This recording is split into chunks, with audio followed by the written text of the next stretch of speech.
kailangan yung mag-ipon mga kapiksi. Yung iba nag-iisip na, yung iba nag-iipon na 'no, kasi you want to protect your peace of mind, guys, kaya gusto niyo mag-resign, gusto niyong, mag-explore din ng ibang, possibilities, ayaw niyong magtiis. Siyempre guys, sino ba naman ang gustong magtiis sa hindi magandang environment, 'di ba? Importante yung mental health natin mga kapiksi.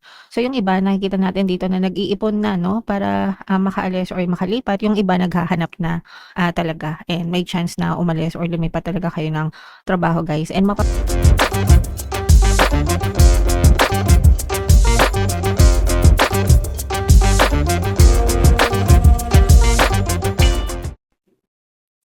hello guys, hello Pisces, welcome back to Pinoy Pixie Tarot. Ang pamagat ng episode natin for tonight is Money Money Come to Me. Ito yung ating money reading guys para ngayong May, para sa Pisces, Sun, Moon, Rising Sign, and Venus. Pasensya na kayo guys kung may sinag ng araw kasi dito yung araw pagkatanghali. So, nandito ako sa may tabi ng bintana. Gusto ko kasi natural lighting. Okay, so grabe 'to guys. Ito yung money manifesting technique para sa inyo. Tapos i-share ko sa inyo guys 'no, yung aking um, tawag dito, success story. So, meron dito desire, go window shopping, gaze at all the items you would love to own, imagine using them and enjoying them. Regularly repeating this exercise will help to attract the things you long to have. So, 'pag meron kayong gustong bilhin or gustong, makuha 'no, material na bagay ganyan or whatever guys, you just have to declare it in your mind. And, window shopping is, one way of doing it. Sa panahon ngayon guys, uso na rin yung mga online shopping. So, puwede kayong mag-scroll-scroll sa internet, sa mga e-commerce platform like Shopee and Lazada, 'di ba? Yung ginawa ko dito before, ang dami ko na actually nadagdagan na naman guys 'no. Pero, yung pinaka the best na gustong-gusto ko talaga is yung, naghahanap ako or nag-i-scroll ako ng mga hikaw guys 'no, earrings. Siguro mga 2 weeks ko yung ginawa. Although may mga hikaw naman ako kasi gusto ko magkaroon ng parang gusto ko magkaroon ng bago pero ayokong bumili. Pero palagi ako naghahanap ng mga magagandang designs.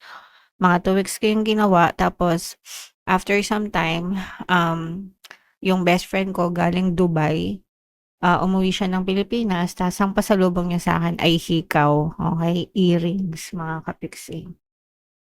And eto lang recently, eto lang linggo na 'to guys 'no, nagkita kami nung, kailan ba?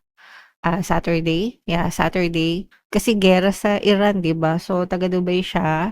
Umuwi muna sila ng family nila, para safe sa mga kids. Tas ang pasalubong niya sa'kin ngayon is bag naman, which is mina-manifest ko rin na sana pasalubungan niya ako ng bag, although hindi ko sinabi sa kanya, pero ang pasalubong niya sa'kin ay bag, guys, okey?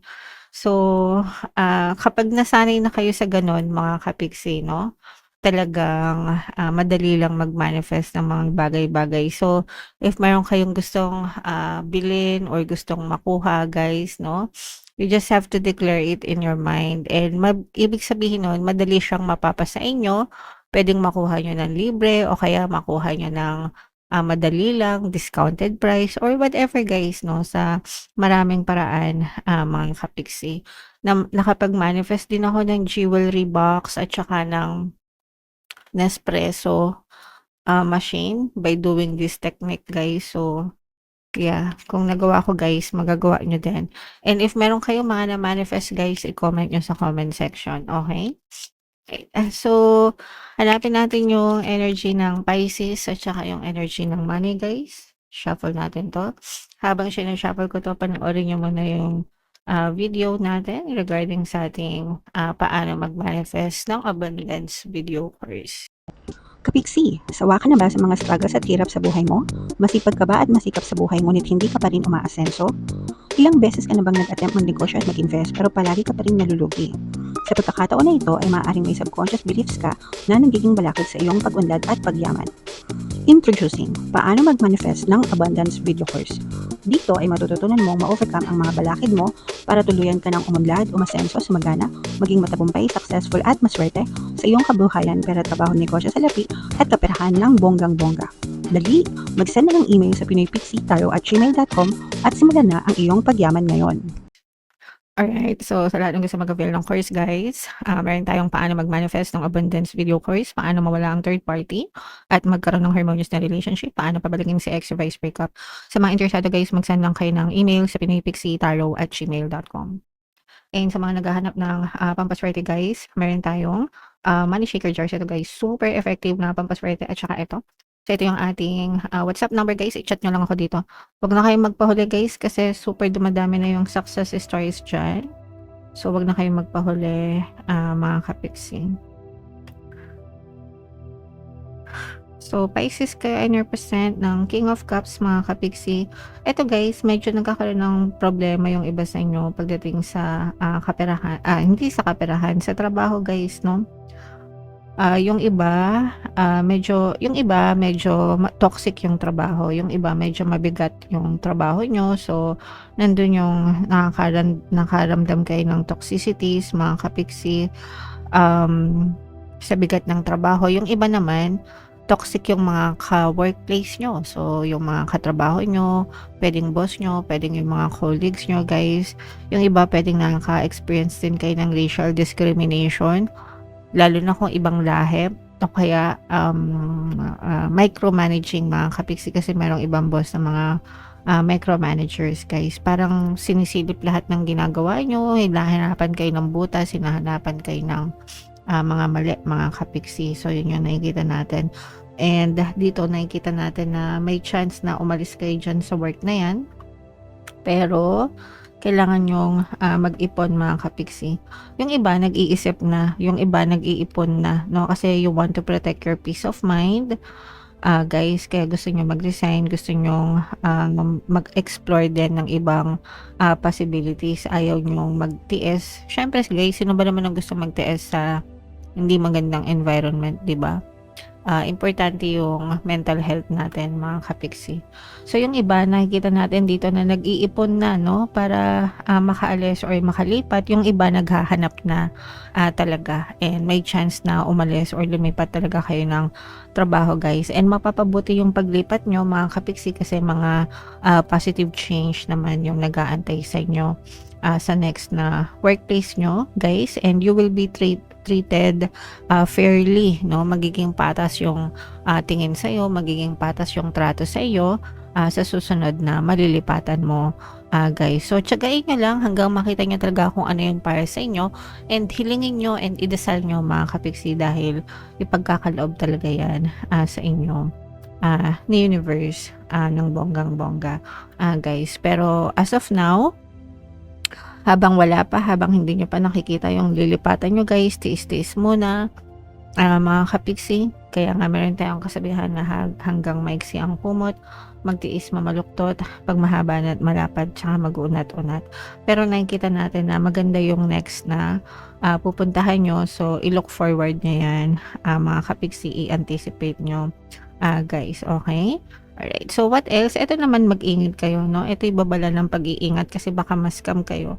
And pag na-scam kayo, mai-scam kayo ng big time, malaki yung mawawala sa inyo, guys, no? Kapag kayo ay na-scam, na traidor pagdating sa pera, guys. Yung iba sa inyo, parang meron ding doble cara. Pwedeng kakilala nyo rin yung mga scam sa inyo, guys. Pwedeng matakbuhan kayo ng pera, gagamitan kayo ng matatamis na salita, mga kapiksi. So, you have to be very careful sa pagpapahiram ng pera or pagpapaluwal ng pera. Sometimes kamag-anak pa, no? Kaibigan, ganyan. Pero ito yung doble cara, mga kapiksi. Mabait sa harap mo, pero tatraido rin ka, guys, no? So, ito yung babala ng pag-iingat. Mag-ingat kayo sa mga scammer, sa mga manluloko pagdating sa kaperahan.